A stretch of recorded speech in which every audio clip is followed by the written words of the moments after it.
Eight of them things. What a game. What a game. What a game. Our New York Knicks defeat the Denver Nuggets 134-127 in a double overtime win, led by who other than the captain, Jalen Brunson, with 42 points, 9 assists, and 8 rebounds. Karl Anthony Towns put up 24 points and 12 rebounds. OG Anunoby had 20 points, 8 rebounds, and 4 assists, and the bench contributed 31 points.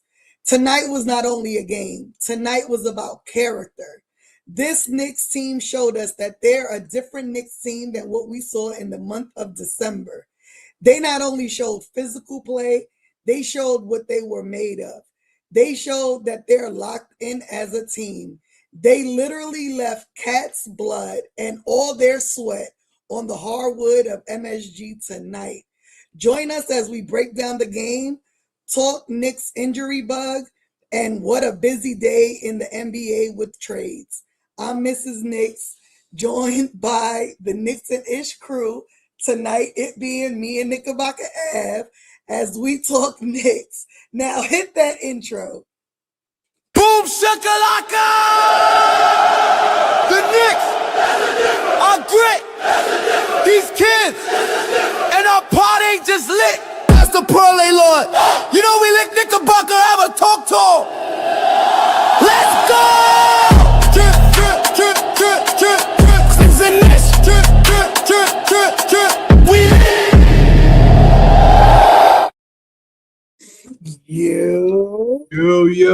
Yo, where's the energy at in the building?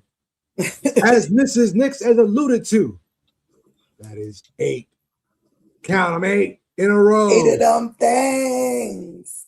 I'm your boy, the infamous one, Knickerbocker. Give me a salute, ladies and gentlemen. Joined by the first lady of Knicks and Nish, Mrs. Knicks. You already heard. You already know what time it is. It's time to talk that ish. I need you all in the chat. Please do me a big, huge favor and hit like, comment, and subscribe to your favorite panel here on Knicks and Ish, the fastest rising growing YouTube channel here on YouTube. Shout out to our brothers who are not with us at the moment. Tea Time, Fraz, Taz, the Parlay Lord, of course, Kev Rodriguez. I'm sure they'll pop in somewhere. They'll probably pop in somewhere because they always they probably fall asleep, wake up, and like, yo, what the fuck is happening, bro? I mean, today's game was like a whole extra 45 minutes. No shit. So let's do some quick housework. Of course, the one and only Matty Ice is already here. Bro, can you please stop using my government name? I'll let it out when I have to. Please stop. J1, the building was good, my brother. What up, cuz? Jeremy's house. And of course, we can never have Knicks and Ish without the love of God. Big Wilton Oliver was good, my brother. Yo, Dennis Stark. Denez, what up, Denez? And yes, R. Jones, the host of Ours Untitled. I was not able to join tonight because obviously I was watching the game. I'll probably catch it on the replay during the game. You see, that's the thing, because R and Dom, they're similar in age, so I always mess with Dom about his age, but Dom is probably is still like one of the most like diehard Knick and Yankee fans, and I think he's a Jets fan too, but diehard, and he'll stay up at whatever time and he needs to. Anybody else in here? Oh, and then BDP, yep. He's always here. Yep. Much love and respect to him. So let's set the stage here, folks. The New York Knicks have won 8 in a row, outlasting the Denver Nuggets in a double overtime victory. It should have only been 1 overtime. I don't know where that bullshit call for, at the end of overtime, the first overtime. I mean, it's incidental contact at the most. But that was a nasty cut that they gave Karl Anthony Towns. Man. But he looked like he called Shakur Stevenson a pussy or something, bro. But yo, I just look at that.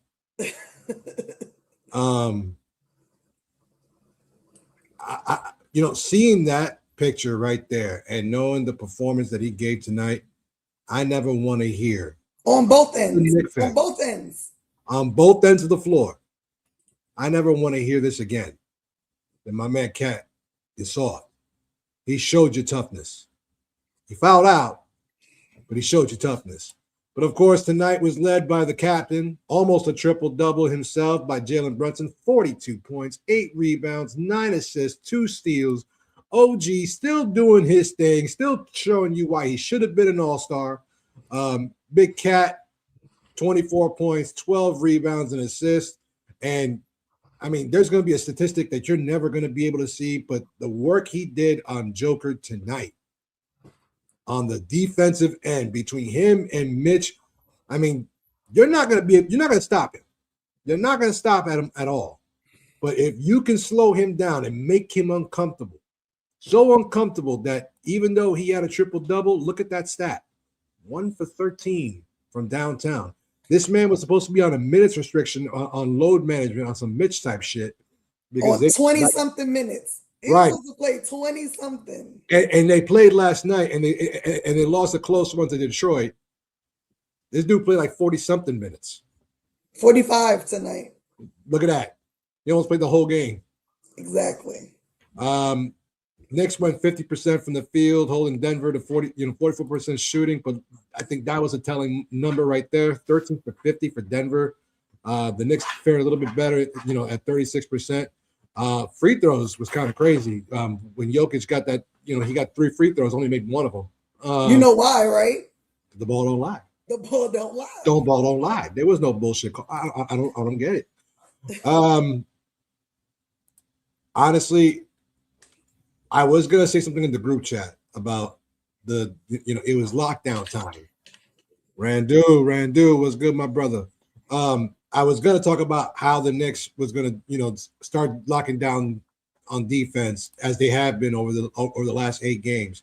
But Denver put up a fight. They are still a very lethal team. I mean, they out rebounded us, they out assisted us, they outstole us, statistically speaking, they did everything except shoot the ball well. And win the game. Yeah. And then of course, I think just overall, this was a game that needed. I think I remember when we were saying that the LA game was going to be a statement game. This is a bigger statement, and that's how you follow up. Beating the Lakers at the Garden, dismantling the Wizards last night, and then coming back home and putting on a gutsy performance against a very good, formidable Denver Nuggets team, which I don't know what it is, but we've had their number for a number of years now. It's like I don't think we've lost to them in a long time, especially not at home. I don't think we no. Even when they were the champs, we would beat their ass. But I think they probably knew that, and that's why they came to play. But shout to them. Of course, everybody in the chat, if you want us to address something, please let us know by blessing us with a super chat, and we will stop what we're doing and we will discuss whatever topic or whatever question you have for us. But thank you all so very much. Your thoughts, Mrs. Knicks? My thoughts. Well, let me start with this because we promised tea time that it'll go on. So let's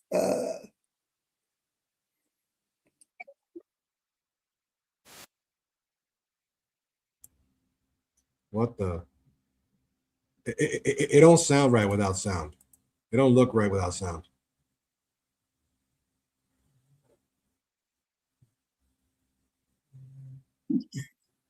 We're going streaking in the. I guess we're going streaking. No, it's too cold. Fuck that. But I think tonight's win was much needed. I think we've been playing great basketball in the previous 7 games, but I feel like we haven't had an opponent like the Denver Nuggets team. They played super physical against us. It felt like a playoff atmosphere, and we needed to feel that, right? Like, we know that playoff basketball is different than regular season. And I feel like the last 7 games felt like regular season games. This one felt different. And like I said in the opening, it showed us what this team was built on, is made of. They were gritty, they played physical, they didn't argue with the refs, they stayed focused. Even when mistakes were made, they still were locked in. Like you said, that call to end that first overtime was BS, but they didn't let it get in their mental. They locked in and we continued on, right? And that says a lot about that this team, especially, after what we saw in the month of December. So this game was much needed. Like you said, Denver is not an easy team. Jamal Murray is having an amazing season. And the fact that, again, come second half, we were able to adjust. I think he finished the first half with 24, and he finished the game with what, 39 or something like that. Yeah. So, I mean, he still scored. Like you said, there's no stopping them. It's just containing them. And so we did just enough to make that happen. I'm totally pleased. I'm pleased. Mikal had a bad game, but he had a huge block to end the first overtime, like towards the end of the first overtime game. And then he had a huge 3 in the second overtime game. It just shows you, it shows you everything that the media is telling you. They're showing you the opposite, right? Like, they don't get along, they don't like each other. JB and Kat don't get along. What they're showing you on the court is the opposite of what we're being told. And I tell Knicks fans, believe what you're showed, right? Don't believe what you read. Believe what you see on TV. And this team shows me that they're locked in. Big shout out to Mohamed Diawara. Like, coming back, and he don't even look like he sprained his ankle yesterday. Who said it yesterday? Wolverine healing? Because that's what it looked like. Boy was running like he ain't twisted his ankle. I twisted my ankle a few times. The next day is not easy to even walk. No. So mad love to him. And like you said, people can't really talk about Cat no more. Like, can't talk about his softness. They asked him when they did the interview, I think going into the fourth or halftime, after halftime, whatever. What did it take to get you back? I just want to play. I just want to be on the court with the guys. Like, if that don't show you where his heart is, I don't know what to tell y'all. I mean, like I said, he literally left his blood on that court. That should look like it hurt. It looked nasty. It looked like, some shit you would see in a boxing fight. I mean, that's how bad. As long as he was in the back, that means that he got a lot of stitches. He got something. Sutures. They glued it together. They did something. But I will say this: you can't say that shit about him anymore. He showed you some toughness, but I don't know what it is. I don't know if it was the players only meeting that they had, or James Dolan's, saying what he said, in that interview on the radio, or all the trade talks, all the incumbents, all the talking heads talk, continuously, mentioning his name in a trade for Giannis or for anybody. But it seemed like over the last couple of weeks, there had been something that clicked within Karl Anthony Towns that showed me that his confidence has been like refortified. It's been, the foundation for his confidence has been reset. I don't know whether he talked to his dad, whether he talked to Rick Brunson, whether he talked to Mike Brown, or maybe just him and JB just, kind of got together and had a powwow. But there's been a difference in movement from Karl Anthony Towns that is similar to what we were getting last year when we first got him. To that point, I look at him as like, all right, maybe it's not in the statistical sense, but there is a difference level in toughness. And what is the main thing that I keep on hearing Knicks fans talk on the street, talk on the subway, talking, in spaces? What are they saying? Yo, this is New York, son. You got to toughen up. Well, is that tough enough for you folks? I mean, that's like a literal question. Is it tough enough for you folks? The man received, I don't know how many stitches up in his, yeah.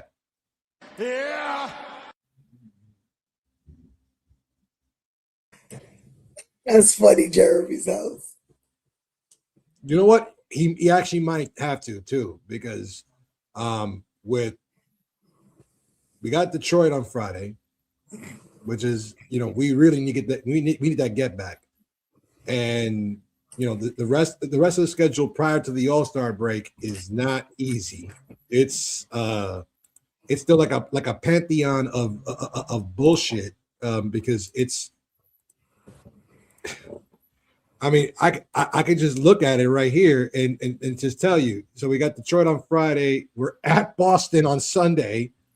To then on Tuesday at home against Indiana, and then to close out the All-Star break, we're in Philadelphia again to close out that series. And then once we're out of the All-Star break, we're back home to then host the Pistons again. So it's kind of like knuckle under time. And the Knicks at this point in juncture, tell me who's a hotter team.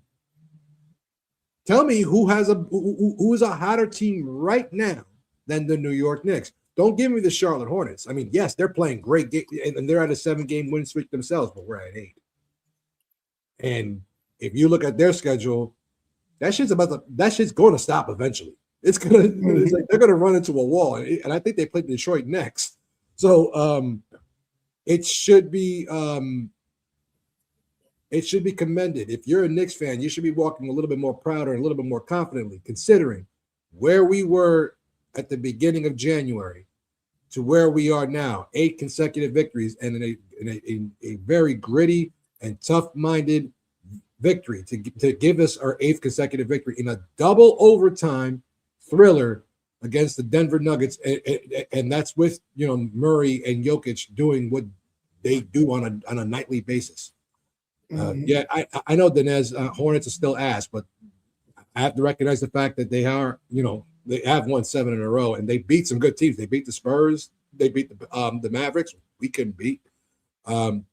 They got some quality wins in that win streak, and when we talk about trades in a little while, they're a different team now. So that goes without saying.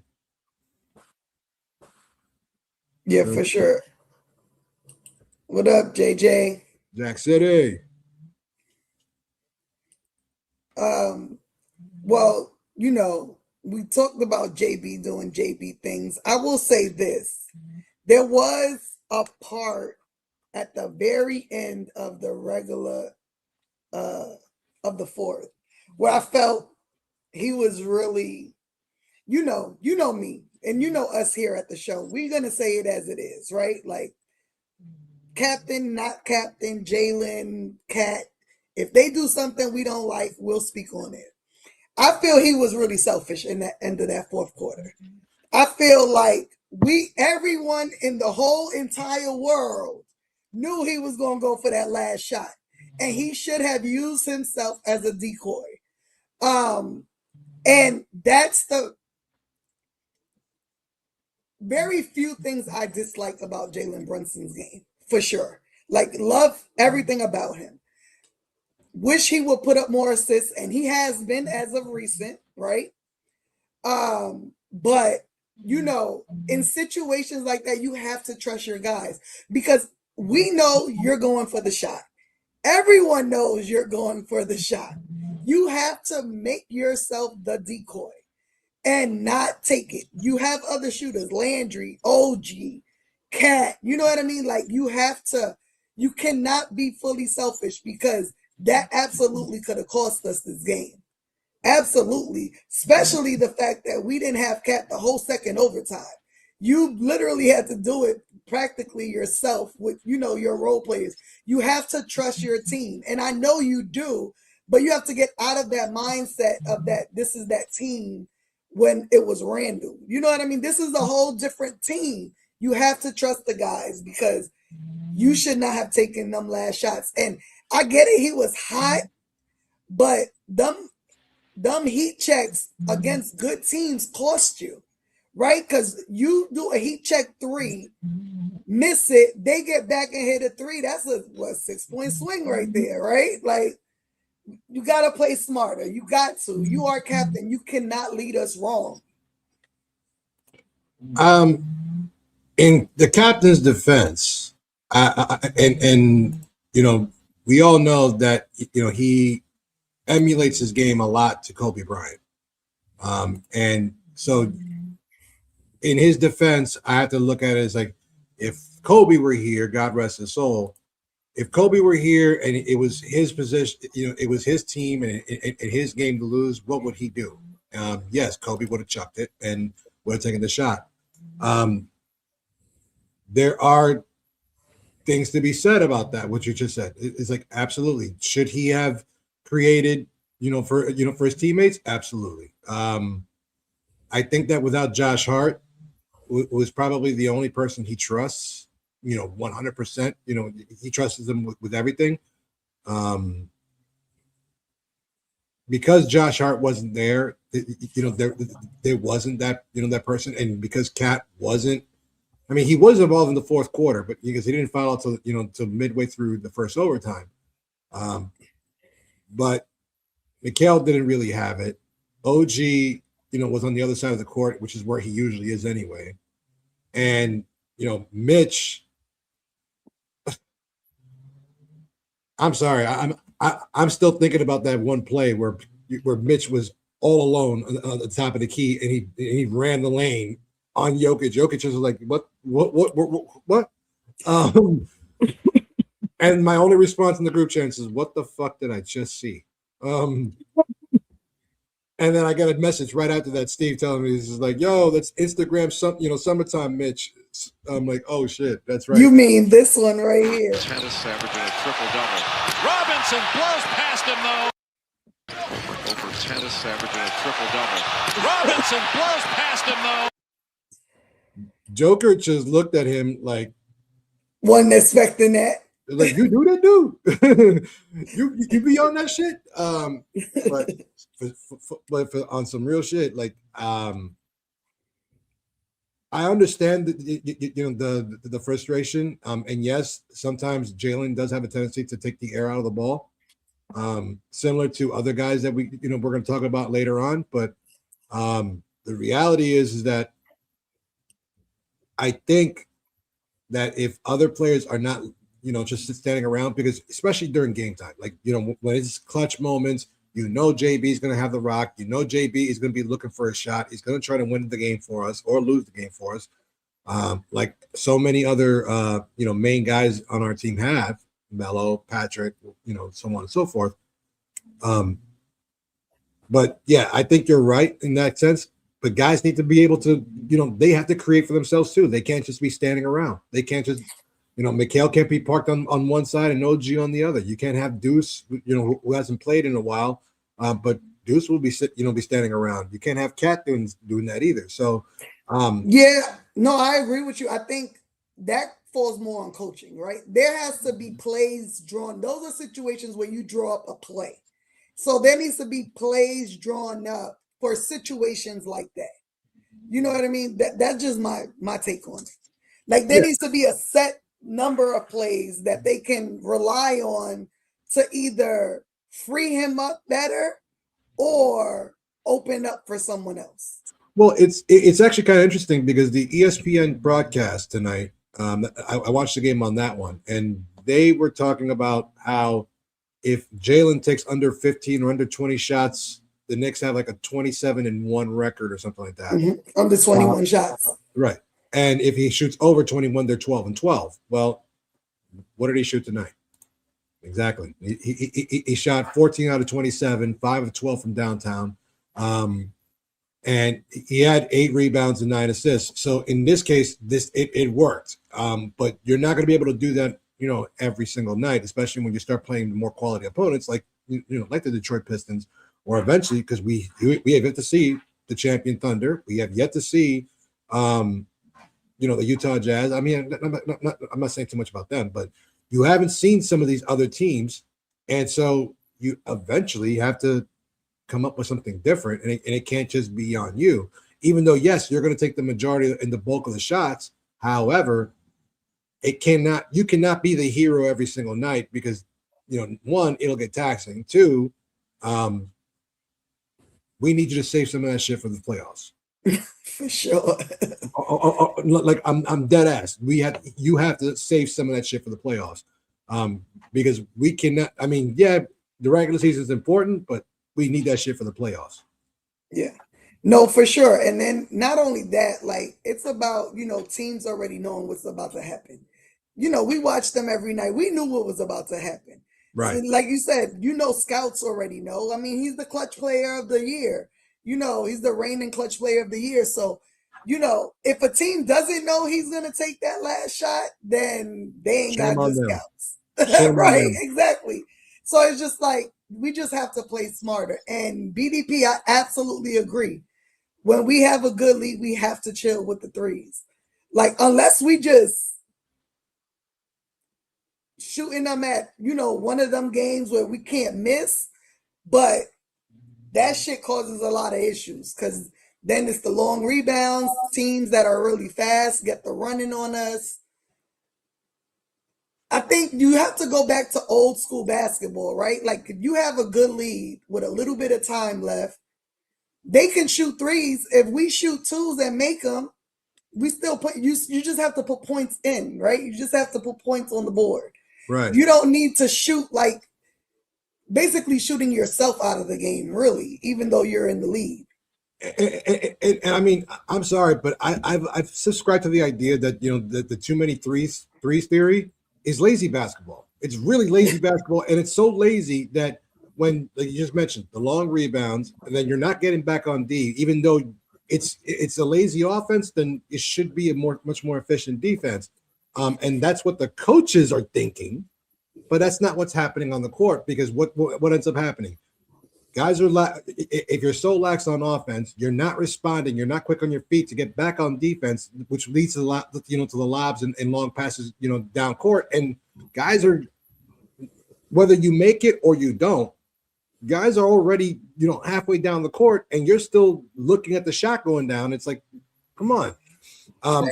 So what BDP is saying is absolutely 1,000% accurate. They really need to start getting back to, once you're at a comfortable lead, you don't need to just resort to threes. You can start playing basketball straight up, a la whatever park you played at. Play it straight up. You don't have to just be, let's just do threes because Coach Brown wants us to hit 40 threes, and it's part of the doctrine. Come on, 40 man. Today we shot 50. Yeah, insane. 50. We took 100 shots and 50% of them were threes. That's insane. Well, in fairness, it was a double overtime game, so I'll let that slide on that count and that count. No, 10 minutes is not 10 minutes doesn't make a good excuse for 10 more threes. Okay. Because if we usually shoot 40 in four quarters, and we shot 50 today, overtime is only 5 minutes. I'm gonna give them the break because we won. Okay. Look, we won. No. Because if without those 10 extra threes, we probably lose this game, and this turned into a whole different podcast. True. I just think it's still a lot. It's still a lot. Especially I'm not disagreeing with you. When we were up by the 7 points, we could have chilled out a little. And just again, not many teams could beat us in the mid-range. We know this. Macau shooting threes he had a terrible shooting night was bad looks. It was terrible. He should have went to Mitty McHale. The only reason why I'm not fully subscribed to that theory is because we know for sure in today's NBA, not even a 25-point lead is safe. So if you're up by 30, then yeah, chill. But if you're up 7, I mean, if your defense it was on point, which tonight it was, there was stretches where, the Knicks got lackadaisical. I'm like, all right, you know what I'm saying? Like, yo, play the game correctly. Play it straight up. We don't have to be, that predictable where I knew that the 3 was going to the corner and it's either going to be OG or McHale, or we knew that Cat or JB was going to walk up to a 3. But there's somebody else I really want to shout out tonight. Shout out Kevin McCullough Jr. got 2 minutes tonight. Very important defensive minutes, may we say. Absolutely. And shout out to Jordan Clarkson, who got the start tonight in place of Josh Hart, because we got to talk about these injuries. Jordan Clarkson, 24 minutes, 11 points. He was efficient, 5 of 7 tonight. I had to laugh at that, Knickerbocker, because I'm like, so he goes from a DNP for how many games to third string minutes to starting. I'm so confused. I don't understand. So I'm watching it and I'm like, so the Knicks couldn't get a Yabusele trade. Are they trying to show that Clarkson still got something in him to add him to something? Because nothing else makes sense. There's no way you go from DNP to third string minutes with literally the third string, the entire third string, to then start over Diawara starting. I think it was a matchup issue. What matchup? Clarkson plays no defense. There's no matchup. No, but I trust Clarkson more with the ball than I do with Diawara. Diawara is still he's still trying to figure offensively. Offensively, I trust Clarkson more with the ball than I do Diawara. Not to say that Diawara is not there. He can't handle it, but he's not there yet. I mean, you can still see the rookie sloppiness out of him.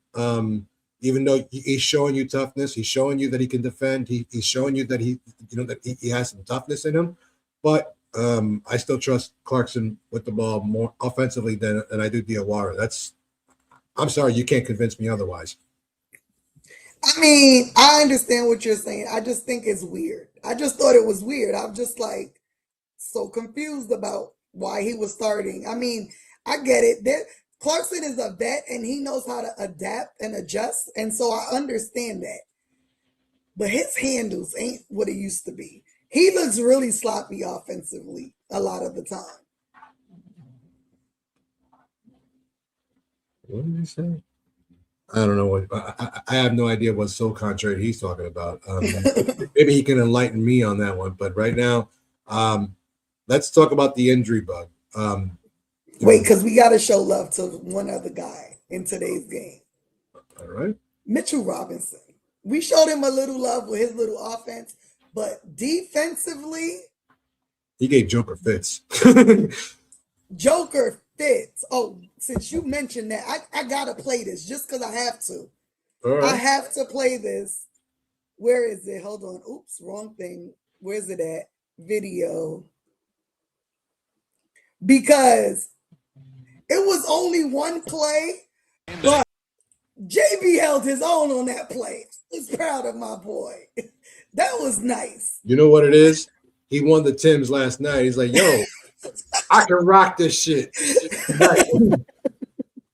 For sure. That was pretty dope. But since we're talking about the Timbs, he won them today. Because man, oh man, on the defensive end, Cat needs to stop. What is Cat doing? I don't know. I'm just glad that Landry Shamet is wearing a shirt this time. He's always topless, trying to show his 6-pack or some shit. But no,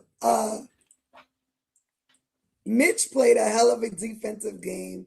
And I mean, this is we already know what he's capable of. You know what I mean? But just, him, where's that play? Where's it at? There we go. His defense on Murray in this Murray play. moving to his left. Draws Robinson. Murray has it poked away by Robinson. With 1 on the shot clock. Murray got it away, but it's a great play. And I mean, we know that he can switch, he can play guard, he can defend guards. His vision defensively is like equal to Tyler's vision offensively. Right. Like he just sees things that other people don't see defensively. And I want to give him love because, it doesn't always show on the stat line. People overlook defensive players a lot. And, Mitch is super important to this team. And, what we saw from him defensively today was great basketball. Right. Yeah, it's actually going to be very interesting because the Knicks do have to make a decision after this season. We all know, and if you didn't know, Mitchel Robinson is a free agent at the end of the season. He is the league's leading offensive and best offensive rebounder in, bar none. And he's going to be looking for a payday. I'm sure that he loves being in New York. But the Knicks have a decision to make. What do you do with Mitchel Robinson? Is he worth, I think it's 160 or 180 is the max deal that the Knicks can offer him over 5 years. Or they probably can offer all the way up to $200 million. But do you pay Mitchel Robinson $200 million considering his injury history and his lack of offensive prowess? He's showing you a little bit more this year. Maybe, that's what Mike Brown's been promising throughout the entire summer. And that's what we've been seeing from him, on Instagram. But the thing is that how much is what he does worth to you? And honestly, I'm asking everybody in the chat, if you have a number of how much you think Mitchel Robinson is worth, please let me know.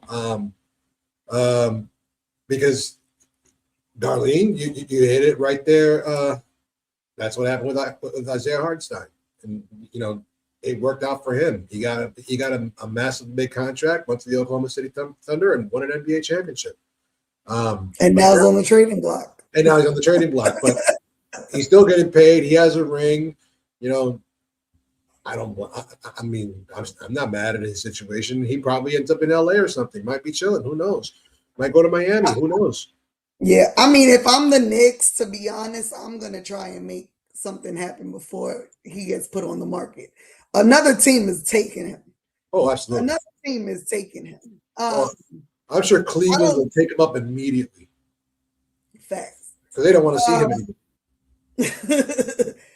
So if I'm the Knicks, I make a deal happen. I mean, we have his bird rights. Give him whatever. It's not gonna really hurt our fucking salary cap situation. Actually, it will. Actually, it will, because even if, say, the number is 4 years at 160 or 180 million, the Knicks can go over the second tax threshold because of the fact they have his bird rights. However, that puts them over that second threshold, and that's when they start seeing severe penalties. And given you're gonna have Clarkson's money falls off. Man, fuck the penalties. Look, they charge you $500 to get into a game. They can afford it for a championship. Because think about it, we basically have everybody else locked into contracts, right? The only one we don't is Mitch. Right. So it's not like we have to sign him and then sign someone else. So you take the fucking hit. We're locked in with this team for the next, 4 or 5 years, because everyone's locked in. The starting five, yes. Right. So it would be a starting five, but then eventually you're going to have the same problem with Deuce. You're going to have the same, and then you're going to have to figure out what you're going to do with Yahoo and the rest of the bench. And then I don't think the Knicks will have any exceptions after that because they have already used it on Yahoo, and I think it's a 2-year deal. I mean, and Deuce, we have his bird rights too. Yeah, we do, and because of the structure of his contract that he had that he signed a couple years ago, he had like reverse. His max ceiling isn't that high. It's right. It's not like I think the most he can probably make is 3 or 4 years at 50 or 60 million. It's like similar to what Mitch is getting paid now, right? But it is an interesting situation, and even whether the Knicks win the title or they don't, that is a question that you have to really think to yourself, how much is Mitchell Robinson really worth to you? I mean, I know what the sentimental amount is. It's astronomical. But I mean, he's the longest tenured Knick, and it's a funny stat. Out of the 2018 NBA draft, the draft that he came out of, he's the only one still on his team. Right. He's the only one. I mean, if you go on Google, look at the 2018 NBA draft, look at all the guys that were drafted before him. None of them are on the same team. He's still on the Knicks, which is crazy. I know there's been a lot of talk about the future, working on trades. Probably getting like Yves Messi or things like that. But they want too much for him, and we don't have a lot of. You already know what our draft capital situation is. We don't really have a lot, and the Pelicans they're not gonna just want to take a Yabusele, Sally, a Tyler Kolek. They're gonna want like a Deuce. They're gonna want some draft capital. They're gonna want something some blue chip athletes. They're not gonna settle for just anything that you don't want. So this is why whenever I keep on hearing people throw out names for trades, I'm like, all right, what team would they play on? What are they going to want for him? And this is why I think I tried talking to Kevin about this a few weeks ago, where I was like, why would the other team want to do this?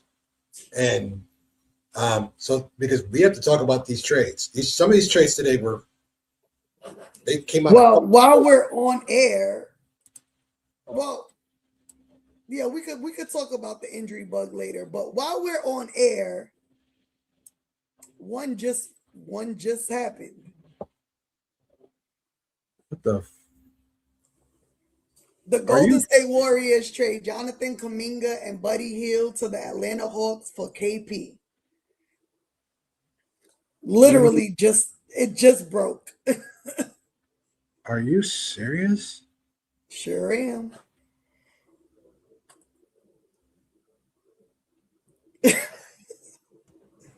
Well, it's kind of obvious that the Warriors, he kind of is, but he has a ring. So at this point, I don't think he gives a shit. But the crazy thing is that the Warriors, I know, were deep into conversation trying to to lure Giannis out of Milwaukee. Right. But that doesn't seem like, I mean, it's still probably there, but I mean, the biggest trade chip that I thought that they would move would be Kuminga. But now if he's on his way to Atlanta, along with Buddy Hield, then the only thing that they could possibly do, if the Warriors are still trying to go after Giannis, and that's of course if Giannis agrees to it, is that they would have to trade Draymond Green. So let me ask, because I'm not sure about Giannis. Does he have a no trade clause? Like he has to okay the trade? So he doesn't have a no trade clause per se. What he does have is that his contract is a player option, and he has a 4-year, $275 million extension on the table that he signed. He could tell the new team, I'm not re-signing. Exactly. So that's why no team is willing to mortgage the farm for him, even though if it is for like a 3-month rental. Considering, and I've actually just thought this on my own. I didn't need some talking head to tell me this. the dude is technically injured, hasn't played, and let's just be realistic. Even in the games that Milwaukee's played with him, he hasn't looked stellar. So, what exactly do you think you're going to be getting here? And I know that a lot of Knicks fans, want to jump the gun and get involved in that because it's Giannis, it's Giannis. Yes, I understand. I know who it is, but this doesn't make sense because one, doesn't fit. Two, which Giannis are you getting? Are you getting the Giannis that won the MVP award a few years back, or are you getting the Giannis that's getting booed out by his own city? Right. Yeah, I don't know. Which one? So who do you think won this trade?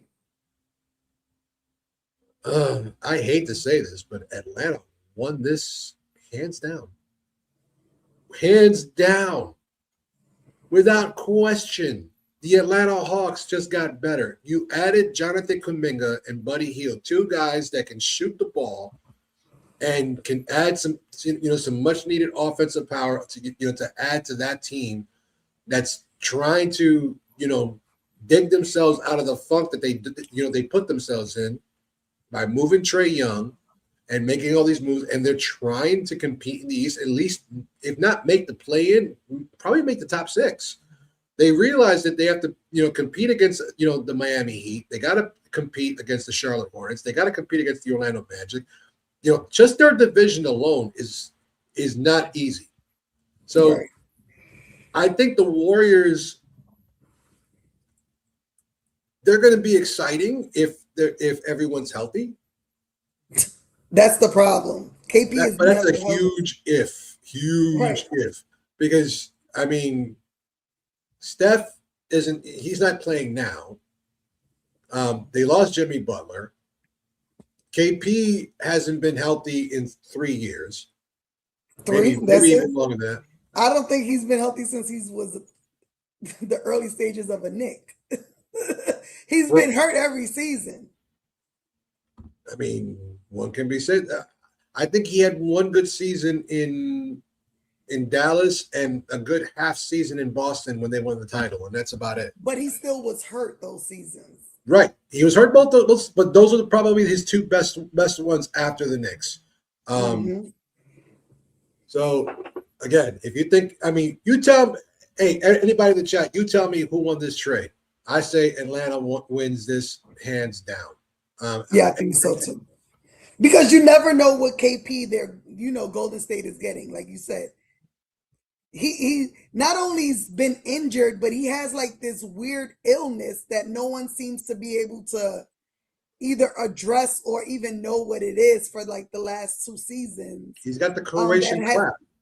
That has made him miss many a games. He's got the Croatian clap. It's like it comes from Croatia. No one knows what it does and what it does. And yes, I know KP's Latvian, but Croatia's not too far away.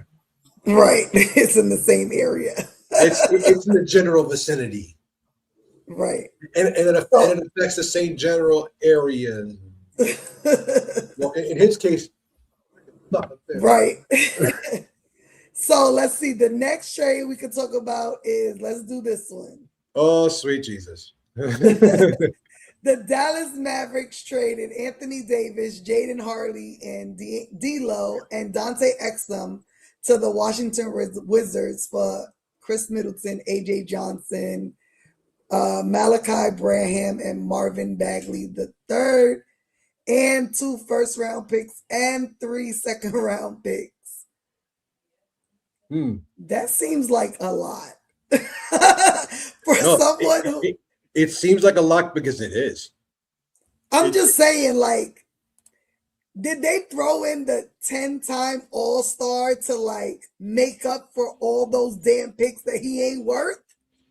Yeah. Because this ain't a young Anthony Davis. This isn't a healthy Anthony. Anthony Davis, what we were just talking about, KP, hasn't been healthy in God knows how long. Let's just say he's been in Dallas for what, 2 seasons? Yes. We've never got to see him play live because he's always hurt. I don't even know who wins this trade. I think someone hilariously edited a picture of him and Trae Young and asked the question, who's stopping this duo? And my smart ass replied, injuries, an ingrown toenail, paternity cases, hair club for men. Take A your pick. jam finger. Hair club for Jeremy, men because Trae Young balding and this dude with the right. unibrow. So maybe that was the reason for the trade. AD is going to provide a little bit of the unibrow and help Trae Young fill in the gaps.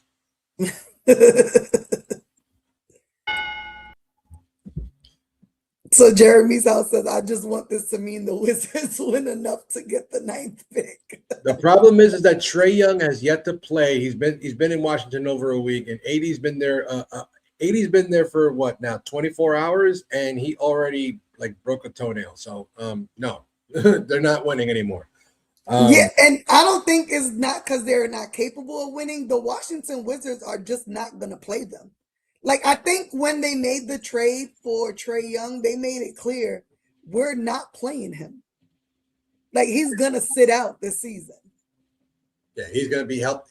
This deal was made for next season. Which, to be honest, they need to get fined. The NBA just needs to fine them right now because you're tanking on purpose.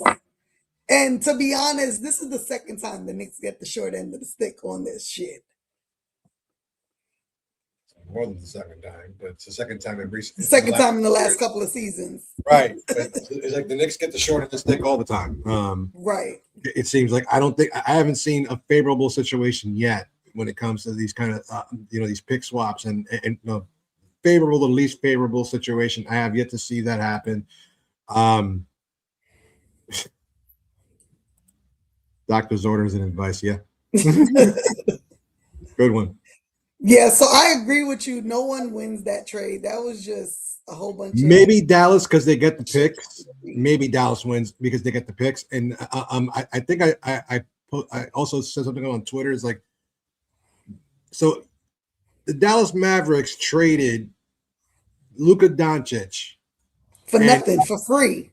And no, but not if you look at it, because if you take a look at what they got back for him, it's ridiculous. Because let me see if I can pull it up. So they lose Luka. They get Cooper Flagg, Max Christie, Chris Middleton, AJ Johnson, Malachi Branham, Marvin Bagley III. Obviously, some of those guys are gone. But they get the Lakers 29 first round pick, the Thunder this year's first round pick. They get the Warriors protected first round pick in 2030, the Suns second round pick in 26, the Bulls 27 second round pick, and the Rockets second round pick in 29. So I'd say that they made out pretty well after trading Luka Doncic. And they got Cooper Flagg. They still have Kyrie whenever he comes back. That's if he comes back. And their salary cap. I mean, I think that's the biggest thing. They only have 150 million of actual salary going into next season. So Dallas might become a destination next season. I mean, I understand what you're saying. I say they got nothing because I'm sorry, I'm not sold on the Cooper Flagg hype. I don't think he's that good. I'm sorry. He's just a regular basketball player that fortunately for him, is getting hyped because of his ethnicity. That's my opinion. I don't think he's really special. I don't see a Luka in Cooper Flagg. I don't. I don't. So I say they got role players at best for Luka, who's a generational talent. Like him or not, there's not a lot of players like him that can do what he does. Cooper Flagg ain't that. You get in the first round pick this season, cool. Not many teams draft well in the second round, so all those second round picks are going to be probably busts. They're trade bait. That's And it. and a lot of them hoping that 2 second rounders equal a first rounder, and no, that doesn't necessarily happen. Especially, and I never. You see, I'm the kind of person I never like really value picks anyway. I've never been a person to value picks because it's always a could be, would be, should be kind of Coulda, situation. woulda, shoulda. Right. Exactly. You don't know. You're only banking up potential, and since college basketball, as good as exciting as it is, and my buddy Steve will always talk about that. College basketball, some crazy shit. These one and dones end up becoming busts a lot of times. I mean, I just go back to the year that Cat was drafted.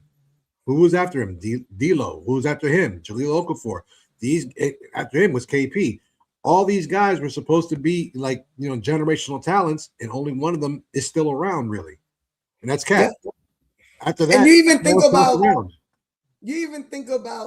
because they had that draft class was pretty good. College wise, Right. that was a competitive draft class.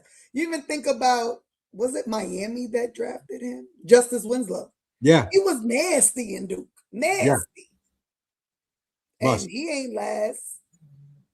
Jahlil Okafor, granted, I love him. I still to this day love him. He plays on the Puerto Rican national team. Right. His only issue was he came into the NBA at the time where we were transitioning away from real big men. And he played real big man ball. He wasn't a 3-point shooter. The game was turning into those 3-point shooter big men. He was in the paint, bang your body, get to the hole center. He was a true center. I see what you're saying about Jahlil Okafor.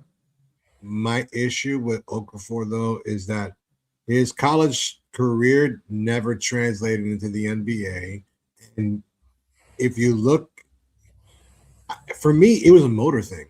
He didn't have a motor in the NBA. That motor that you saw. No, he didn't have a motor in Duke. He right. I looked at his game very much like Tim Duncan, very slow and like really like they played at their pace. You couldn't, make them go faster. They were big men. He just played at a slow pace. But when you look at big men from back in the days, that's really how they played. And the league was transitioning into the Cats and the KPs, like big man shooting threes. That wasn't his game. And yeah, unfortunately, everywhere he's gone to, that's not, it was very unstable because when he got to Philly, it wasn't the same. Right. They were still in transition. By the time he got to Brooklyn, he's been relegated to basically the 12th man off the bench. So I see that. Exactly. I remember that one too, man. Oh, I remember him too, Willie Cauley-Stein. But he had a pretty good career in Sacramento, I think, for like 3 years, and then something happened. I lost track of where he was. But moving on to the next trade, obviously. Which one you want to do? Well, you have to talk about the big one. The big one, that happened. James Harden. Moving on. Oh, that was yesterday. I didn't take a screenshot of that one but let's talk about it anyway. James Harden. So, now a member of the Cleveland Cavaliers. They traded Garland, right? Yeah, they traded Darius Garland and some draft considerations to the Clippers for James Harden. I'll say Cleveland is fucking stupid. Yeah. I don't care what nobody says. I'm not trading a 20-something-year-old for someone who may have another year in the tank. I don't care. And I'm listening. Yesterday, as the trade broke, Frank is in the room playing the Gilbert Arenas podcast or a clip of Gilbert Arenas talking about this trade. And Gilbert Arenas says, This trade puts Cleveland as almost a guarantee into the finals. What are you watching, Gilbert Arenas? What NBA are you watching, Gilbert Arenas? This trade does not put Cleveland in the finals. I don't know that this trade makes Cleveland better. Garland, you're not getting a James Harden from OKC. Like, you're not. This is an older James Harden who, like I said, may have another year or two in the tank. To pair him up with someone else who needs the basketball a lot in Donovan Mitchell. The only thing that, me and Frank were talking about is that Harden could throw up lobs and they got two big men that can put it down. Okay, but you still have two guards that need the basketball. So I think Cleveland was absolutely dumb. I don't know. Harden is like 38 years old? Like, are you kidding me? He's 36 or 37, 35, 36. Yeah, he has another year or two. I have to agree 1,000%. If you were going to move Darius Garland and you were doing it for James Harden, you needed to do it 5 years ago. Right. Like you said, I'm trading for Houston's version of James Harden. Right. Not maybe even Brooklyn's version of James Harden, for the small sample size that he was there. Why would I trade him now for this version? And I know what he's 36. Right. So you're trading for a 36-year-old guy who needs the ball. Meanwhile, you already have a young guy in Spida who also needs the ball. And let's add this: who doesn't perform well in the playoffs. Neither one of them do. Who gives up on multiple teams.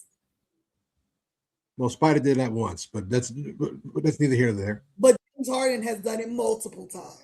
3 to 4 times, yeah. There we go. Stupid. That shit was dumb. And on top of that, knowing full well that the only reason he wanted out of Los Angeles, his hometown, he wanted out of Los Angeles simply because his contract wasn't fully guaranteed for next season, and he wanted something more than 2 years at $80-something million a year, or something like that. And I'm looking at it as like, bro, I understand the money. I'm never going to, deny someone their money, but one, you're not worth that, and two, that explanation that he gave about he wanted to help the Clippers organization to help rebuild. Well, number one, they're not rebuilding. They just won 16 of the last 17 games. Two, they're trying to compete and at least compete for their division and make the playoffs. And I don't think a championship is in their future. Not with Kawhi Leonard still there. But if you really wanted to help them, why don't you take a pay cut? Right. I don't know. Because the money thing. This is his end. You already know. It was just stupid. If I'm a Cleveland fan, I'm pissed off. I'm mad. I would be. I would definitely. I'm mad. If you Garland, you get back something young and talented. You don't get a washed up James Harden. You don't. I will be pissed. All right. So evaluating that James Harden to the Cleveland Cavaliers, did it make Cleveland even better? No. They're pretty much exactly where they were yesterday. And secondly, and not as fast. Right. So if you, I'm just going to look at the standings real quick. The Cleveland Cavaliers are currently sitting at 4th at 30-21, 3 games behind the Boston Celtics and us, because we're tied for 2nd. They're only a half a game above the Philadelphia 76ers and the Toronto Raptors. So if you look, so if you're asking me, did Cleveland get better? No. If anything, they might get worse. Defensively, they're not much better. They're not faster. They've gotten older.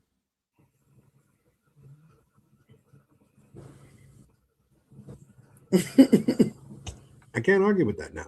He took my thunder Facts. by mentioning the thunder. Thanks. Just take it off. But no, put it like this. I think it was on ESPN that we were saying, "Oh, this is a much more diverse offensively backcourt in the world." I'm sorry. Are they better than VJ Edgecombe and Tyrese Maxey? No. Those two will smoke Spider and Harden like it was, man, they will smoke them like Philly blunts like it's yesterday. Man, please. Like belt to ass smoke. No, it's not even belt to ass. It's like chacletazos a la puñeta, coño. What are you thinking? How is Cleveland better? Because of name recognition? Come on. This is we're talking about James Harden at age 36, not James Harden at age 30. Or 25, 26, 27, right? Bro. They Cleveland just set themselves back maybe about another 2 or 3 years. For sure.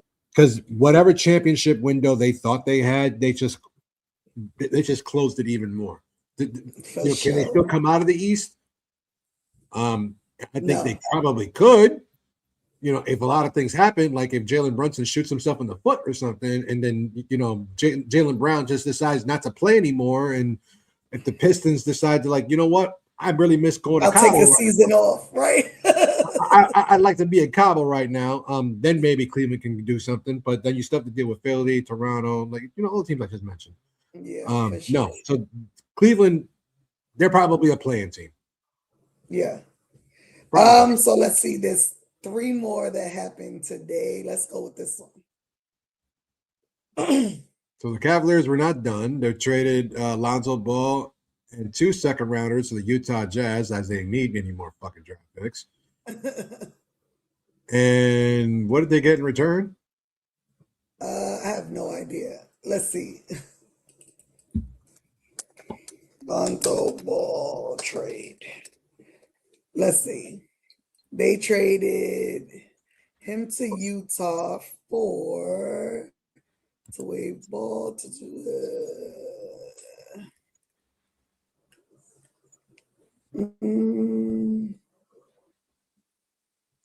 So the Cavs surrendered their only remaining second-round pick in 2028 and 2032, and now don't control.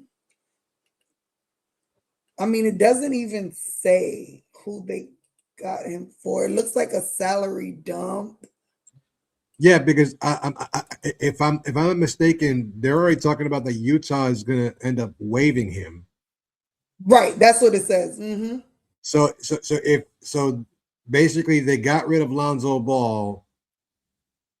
They got rid of their 2 point guards and brought James Harden in and accrued about $80-something million in debt.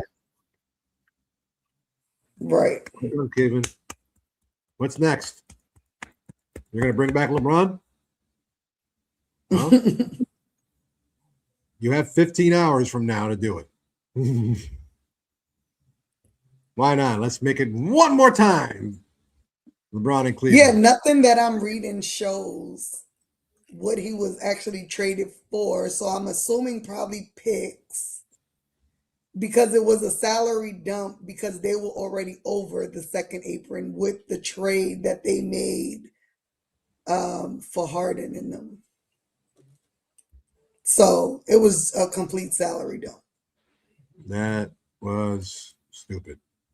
Yeah, I mean, do you think someone picks Lonzo Ball up, or I'm sure Lonzo Ball will still find a home in the NBA. I think he's still a qualified player.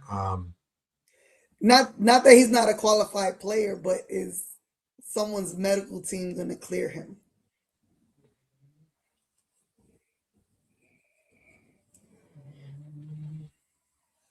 I'm sure Washington will. I mean, if they're willing to take on Trae Young and AD at this point,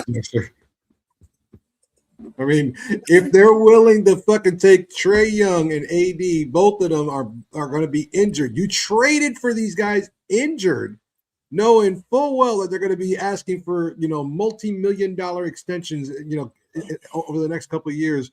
What do you think?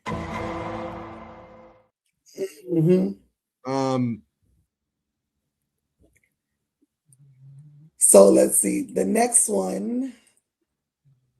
I'm still just tripping out that poor Mike. We haven't touched on it yet, but Mike Conley. Where's he going? All right. So I've seen situations where guys get traded that quickly, but within a matter of 24 hours, he gets he starts off in Minnesota, gets traded to Chicago, only to get immediately flipped and sent to Charlotte. So it's like he didn't even get a chance to say hello, Chicago. Let me try the deep dish or nothing. He just went, yeah. Like go to jail, go directly to jail. Do not pass go. Do not collect $200. Let's go to fucking Charlotte. And I'm like, wow. That's crazy. That's like fucked up. Yeah. Let's talk this one. Let's see. Chicago Bulls are trading Kobe White and Mike Conley to the Charlotte Hornets for Colin Sexton and Hussein Dieng and three second round picks. I think that Charlotte is starting to figure out that they can really build enough talented young players, and they might be a year or two away to becoming what Orlando has been for like the last couple of years. They're going to be a problem because they have veteran presence now. They have Conley. They have a good talented player like Kobe White. They have, they still have some, some guys that like to get up and down the floor. So I think that they're one more key piece away, and that division is going to look, those trips to Charlotte won't be the same anymore. I mean, it'll sound the same, but yeah, but it will sound the same, but I don't think it'll be the same. Yeah, I mean, I think Charlotte is I mean, I think they took this trade. I think Kobe White is super talented. I would just be interested to see how they will play, how they will add him into the mix, to be honest. Like, will they play him and LaMelo together? I would think that they would start off that way. And so then that puts Trey Mann into the bench. I think you kind of have to. You're gonna, because they're not that deep. In I mean, the bench is not that deep. So right. I would say that moving Man to the bench would make would definitely give them some kind of firepower when you don't have LaMelo and White. But I have this innate feeling that the Hornets might actually be considering getting away from him, because there is this other trade that has yet to happen, but I think it's pretty freaking obvious what the Memphis Grizzlies are about to do. Oh, for sure. And I would not hold it past the Charlotte Hornets to take a roll of the dice and package something up to send to Memphis so they can get Ja Morant over there. And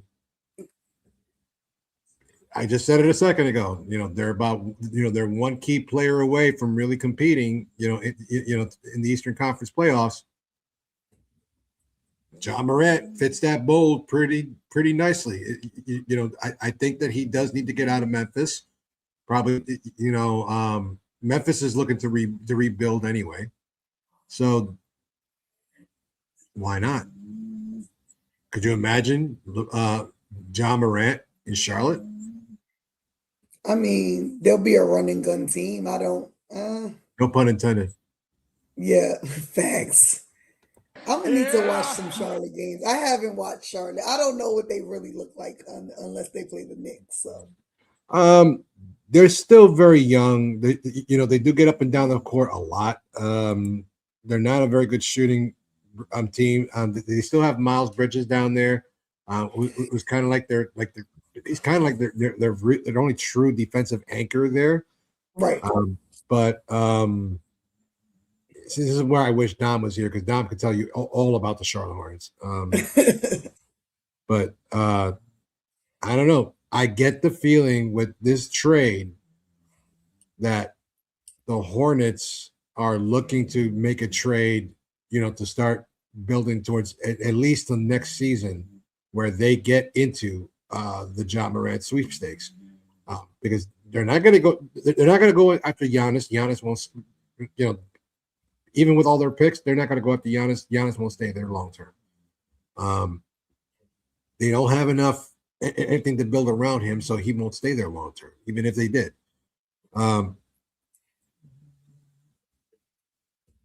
Yeah, Jeremy, I'm sorry, dude. There is a dog snoring. That is my English bulldog Delilah that snores like a fucking howitzer. I keep telling her to shut up. She doesn't listen. And if she's not snoring, she's like licking really hard. Like that is the curse of having an English bulldog. They are loud, they're obnoxious, and they fart like fucking crazy. So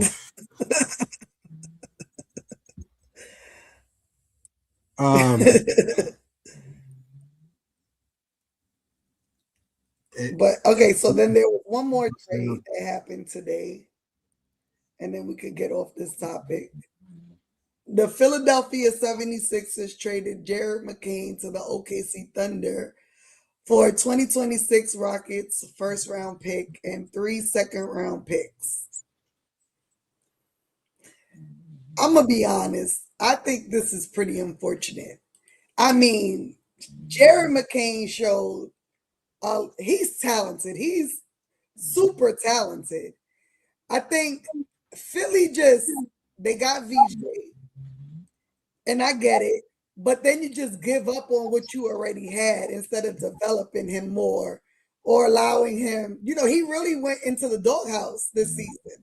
Yes, he did. Coming back off an injury, went into the doghouse. I think they sent him even down to the G League. And I'm just like, he practically, along with Maxey, carried y'all before he got hurt. And, I'm going to just say karma going to come back to Philly on this one. They're going to regret this trade. I think they will. I think that, but I understand why you don't, you move on from a Jared McCain.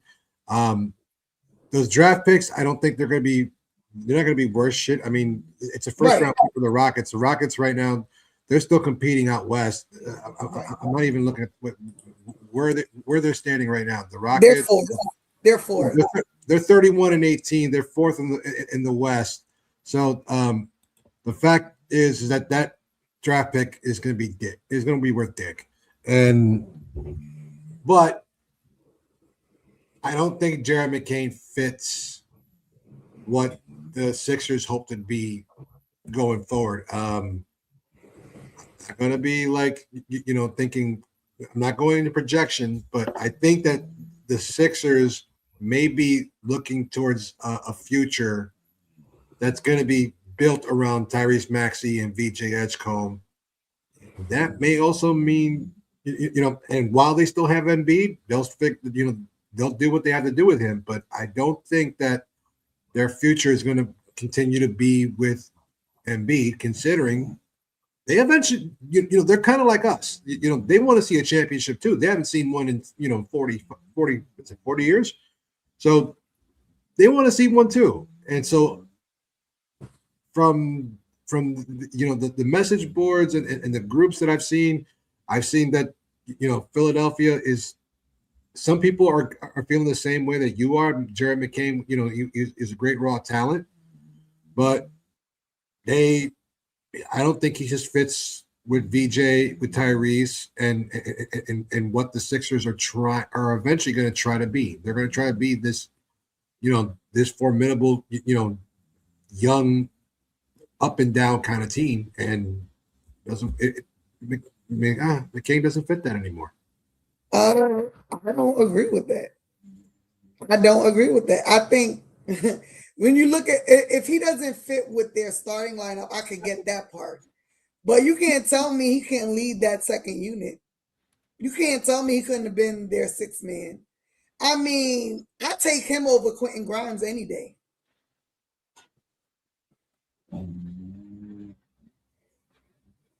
Yeah, but in Grimes' defense, he is a better defender. Okay.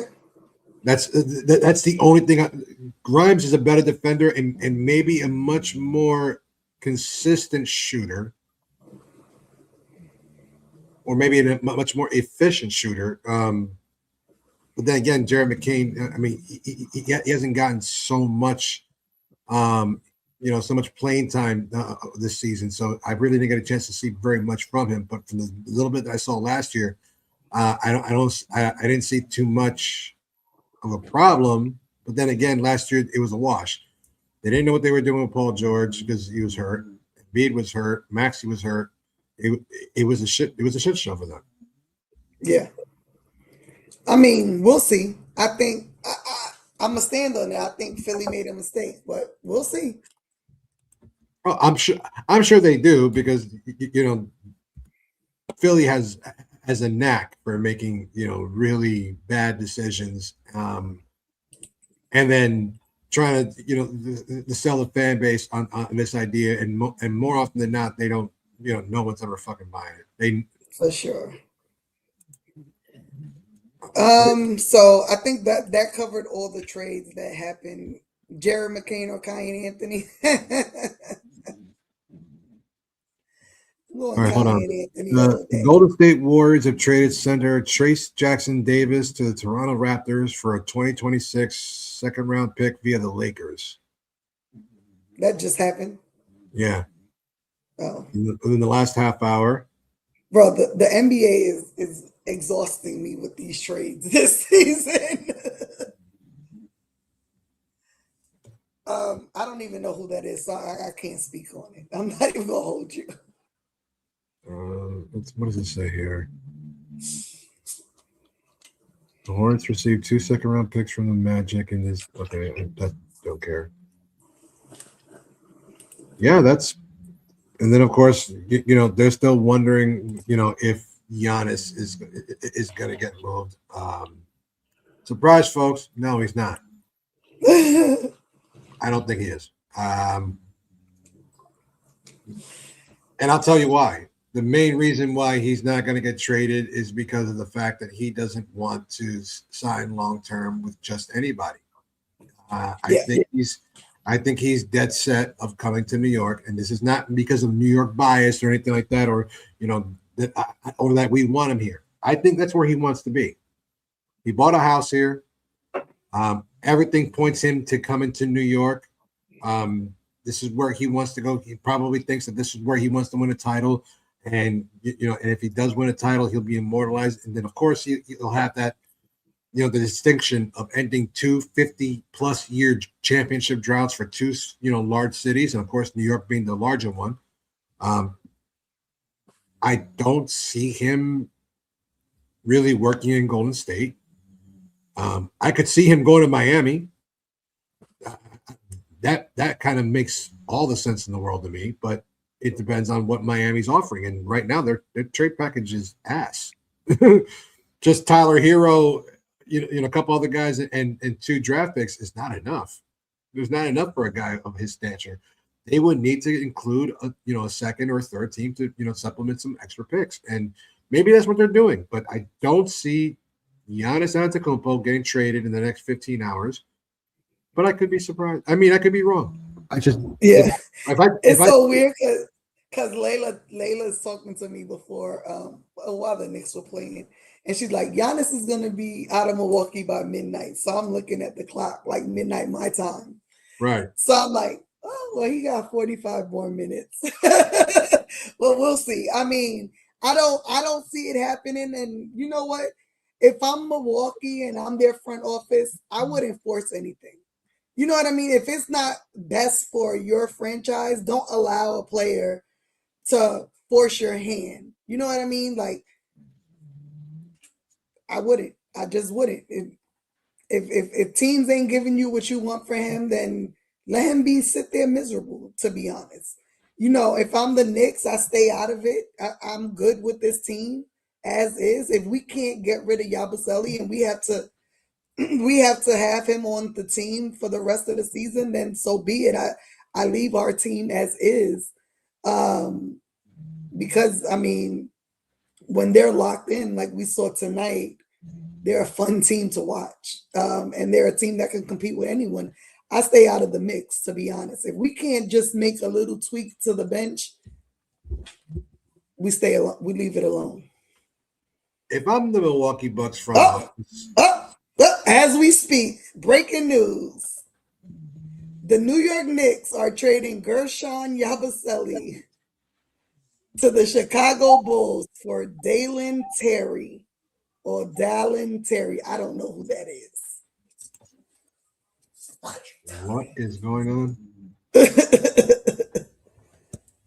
Who is Dalen Terry? I don't know. Now I gotta go look him up. Hold on. Dalen. It wasn't Giannis. Yabusele. All right, so it's a 6'6" guard forward. Let me see some highlights real quick. 18th overall pick in the 22 draft. All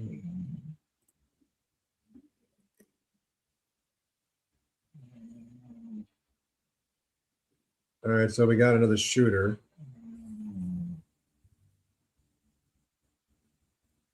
All right, so he shoots 32% from 3-point line, from beyond the 3-point line for his career.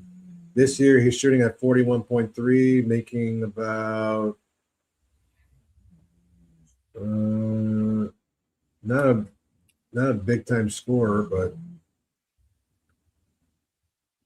yeah, I don't know who I'm looking at him and I'm like, I don't even know who he is.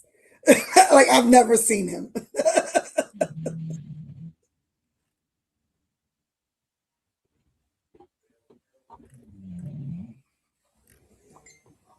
I mean, to be honest, does it get worse than Yabusele? Yeah, exactly, Jeremy. It can't get worse. It don't even matter. We got him off the roster. That's it.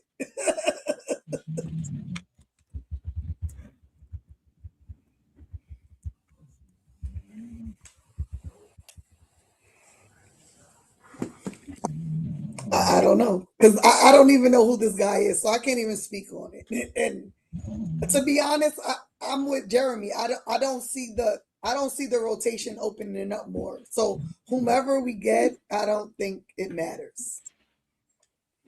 I'm trying to get some information on him. All I know is he's 6'6". He went to Arizona. He was the 18th pick by Chicago in 22. Doesn't seem like he's a big rotation player. He's averaged maybe about 11 to 13 minutes. He has played a lot of games over the last few years. Not a big scorer. Not a good free throw shooter either. He's about a 64.7% free throw shooter. But he plays defense. Apparently. That's what I read. I didn't find any highlights on him, and this is just a drop of a dime because it just happened. I found some practice video. Granted, practice videos are deceiving. He's a 3-and-D guy, more or less. He's like a 3-and-D. I'm gonna show wrong thing. I'll show some of his practice video that I came across. Again, this just happened, so I, of course, wasn't prepared. But let's see.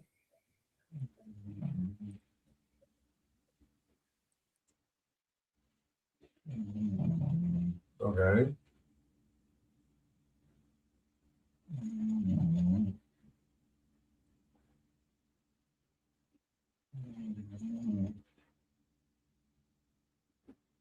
So So what's his contract like then?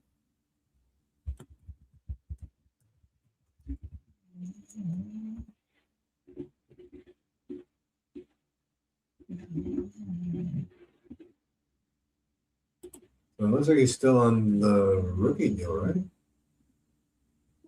No, he signed a 4-year, $15 million contract. So he averages about he's like so the Knicks shed $2 million more or less because this is a complete salary dump. That's exactly what this is because Yabu was making about almost 5 and this guy's making 3.5. But it's a club it's rookie scale contract. So this he becomes a restricted free agent next year.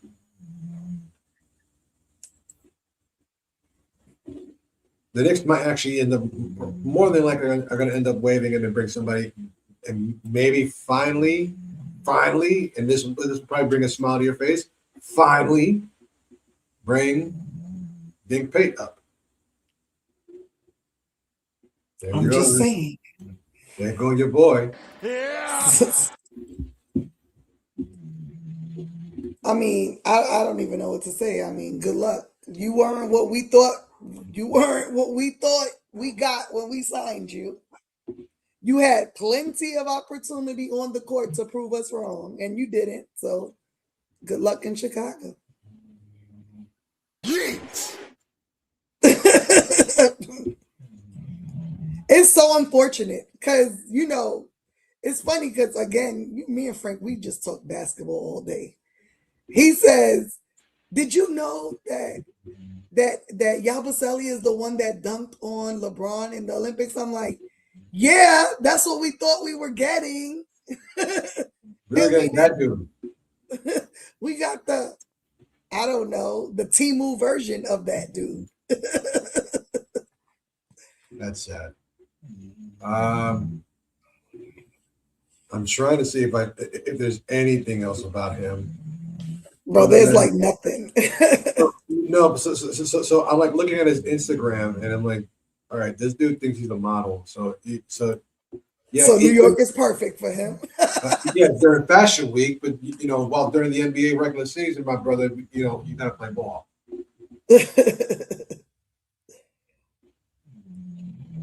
Whichever. Oh, Leon just needs to find a sucker. These trade rumors, these trades.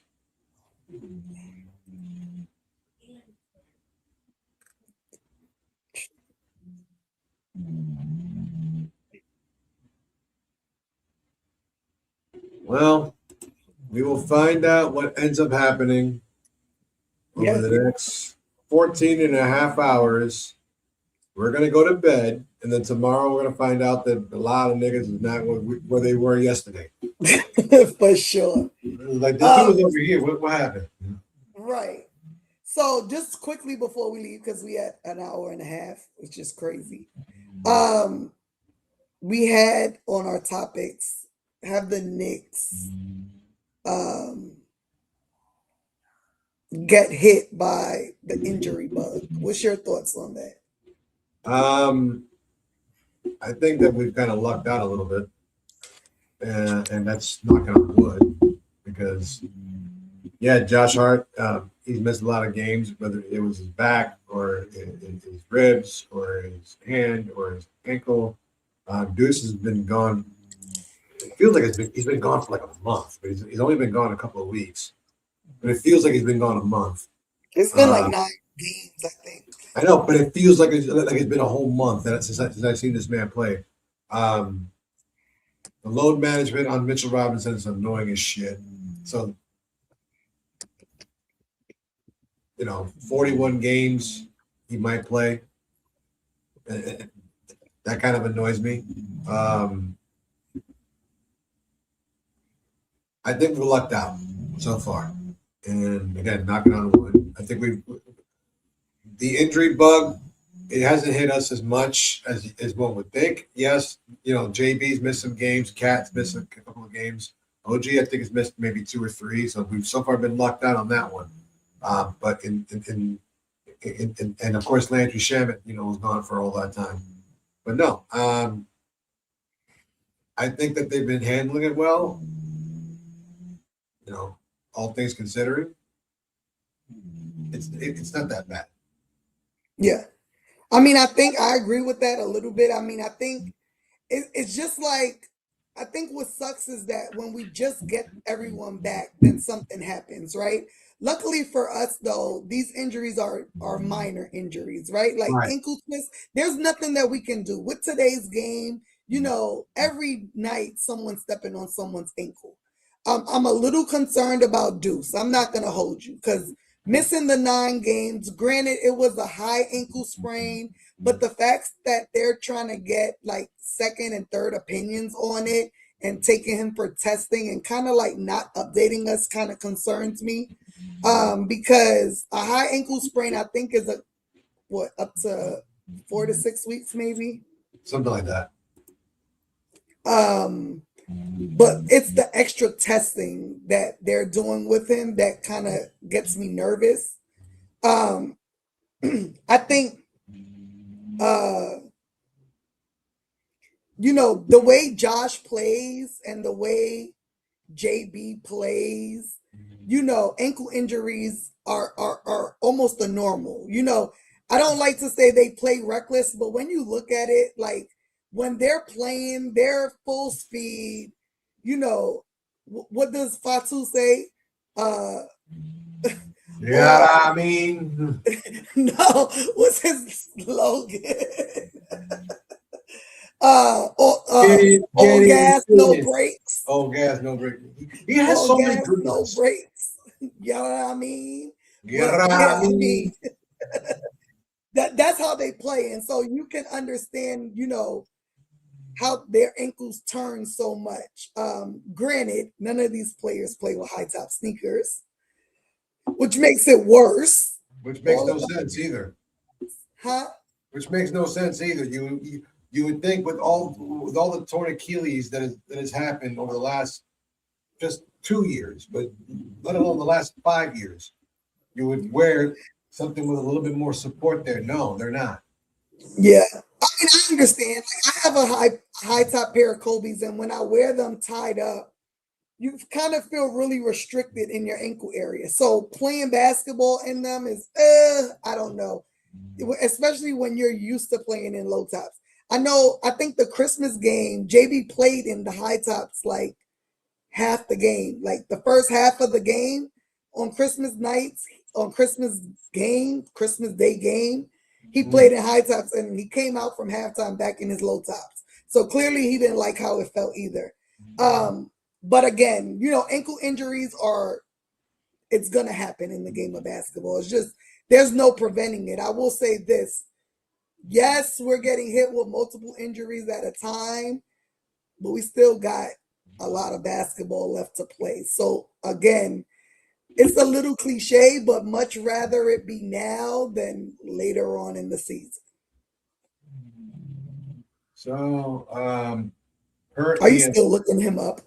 No, I'm checking to see if Ian Begley has anything, and the only thing I see him talking about is the Knicks still trying to talk to the Pelicans about Yves Missi and Jose Alvarado. Which, if you're gonna, okay, he ain't gonna. Ian Begley's gonna retweet Shane, but he ain't breaking no trade news. I know. I don't know. I personally, like his reporting, even though it's not something that's big breaking news, but he does have a lot of insight in terms of the team and stuff like that. But I honestly think if you already traded Yabusele's $5 million deal, contract, and you traded it to Chicago, I don't think the Knicks are making any more moves. Who else are you trading? I'm not. You're not trading anybody else. The piece that you would need to move would have been Yabusele, and you just saved yourself $2 million. So who are you trading now? Yeah. I mean, the only thing I could maybe think of, maybe, is Jordan Clarkson? I mean, that's the only thing I could think of. I don't see them moving anyone else. And Clarkson, he ain't getting paid shit. What, $2 million?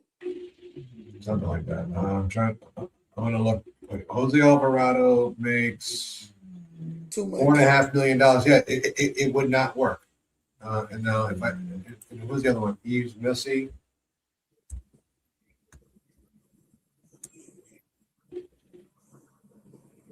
He makes 3.3, so that's $7-something million. You would have had to have traded Yabu plus Clarkson plus one other piece, like and then the enticing piece, because when people talk about these trades, just trade him for him, it'll be even swap. It's like, what's the enticement? Why would the Pelicans do this? Right. It's like, they're getting this guy. That's not a fair trade because you don't want him, so why do I want him? Right. And to me, the enticing piece that you would maybe be forced to throw into a trade like that will be a Deuce. Exactly. And that's a dub because he's injured. Deuce is probably the most sought after trade piece that we have. And he has been for 3 years. Right. Every season he's been that piece that everyone wants. He's been like that for 3 years. And I mean, just think about it. When we got Cat and they traded Julius Randle and Dante DiVincenzo, we got mad, but then we found out, wait, they want to Deuce. I'm like, all right, well, or even like the Quentin Grimes. Right. Toronto also wanted him too with the OG trade. Right. And we're like, nah, but we also want to do this. All right, you can have him. No, for sure. Low top sneakers in high school basketball players do it in a jersey untucked to the shorts and all of that. But yeah, so we play again when? Friday night in Detroit. Yeah, that's going to be, look, let me tell you something. New York Knicks, y'all better be mad as hell that they embarrassed us. What we seen tonight, we need to see that times 10 in Detroit. Or at least times 9. It's 9 in the room. Right, that too. Yep, you're right on that one. We need to play tough. We can't let them bully us. We can't let them get in our heads. You know, the fans out there have been waiting to see us. So we need to mentally be ready for that game. I still think we can beat Detroit. I mean, I know we can. We can beat them. We just have to play our style of basketball. Period. That's it. They have to come out, and the Knicks have to come out and play like you have to come up, like you said, with a chip on their shoulder. You got to have that memory of that 30-point ass whooping that we got and be like, that should remember the same, feeling that Detroit has had since April or May. And they saw us, we got to do the same thing to them. And we got to make them pay for that shit and be like, you know what? Nah, B. It's about this right here. Let me tell you something, Jeremy. Where they at? I haven't seen one. Because I'm going to be clear. They ain't built like that. They ain't built like that. Nah. They not built like that. If they trolling and they yapping, it's because they behind the keyboard. And I'm going to tell you. Last season, I was at game 4 in Detroit, and they wasn't talking smack. They ain't about that life. Speaking of which, when we eliminated them last year, because I was asking you about this earlier today, they traded Jaden Ivey. They did yesterday. They did. Wasn't he the same guy that they were saying was missing and the reason why we beat them because they didn't have Jaden Ivey, and then you trade him? Yep, exactly. And who did they get for him? Forget. Let me see. To the Chicago. I think that was part of the Jaren Jackson Jr. deal. Yes. But they didn't get Triple J. They got the Pistons traded fourth-year guard Jaden Ivey to the Bulls in a 3-team trade that also involved the Timberwolves. Minnesota sending veteran point guard Michael Conley to Chicago, while swingman Kevin Huerter and forward Dario Saric are headed from Chicago to Detroit.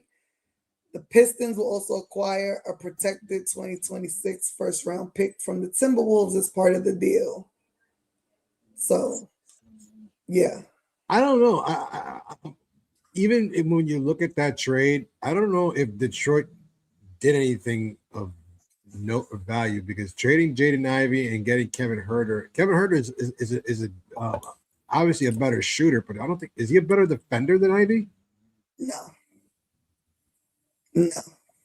So you it's not like Detroit had a problem scoring the ball. Right.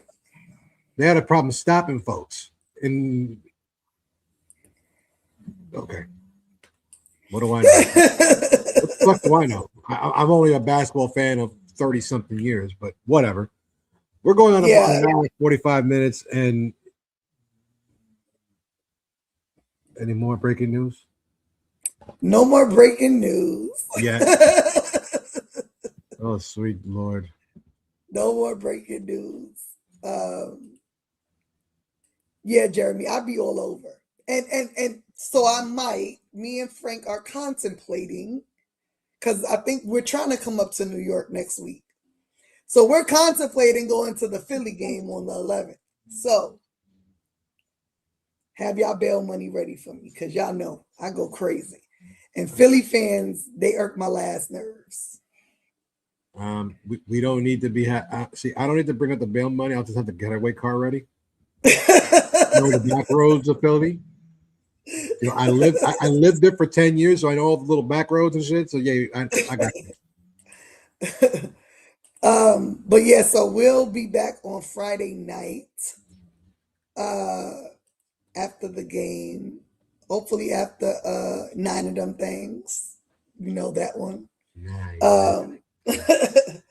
But we appreciate y'all staying with us for an hour and 48 minutes on a late night, because today's game was absolutely exhausting. I'm tired.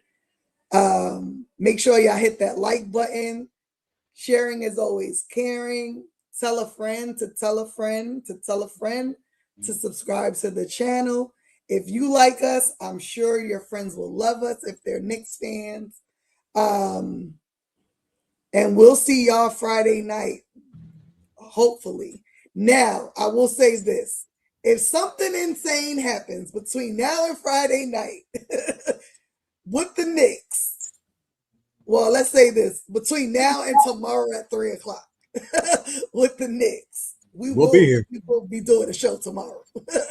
So if but like this, if I wake up and the same 15 niggas that I know as the New York Knicks ain't the same 15 niggas I know as the New York Knicks, we're doing the show tomorrow. Mine is Dalen Terry, because I didn't know. I don't know you, dude. I don't know you. I don't know you. Same time, fool. I don't know you.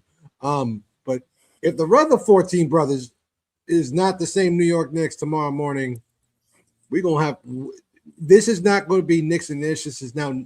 I'm converting it. I'm taking the Knicks to my old boy. This is Knicks therapy. For sure.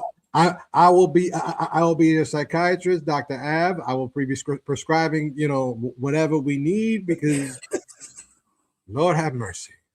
For sure. So make sure y'all hit that notification bell, because if we set up the show because of a nonsense, y'all want to be notified. So no, we appreciate y'all for riding with us.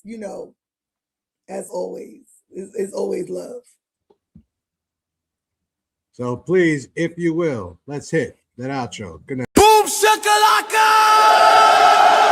The Knicks are great. these kids, and our party just lit. It's the Parlay Lord. You know we lick Knickerbocker, have a talk to him. Let's go!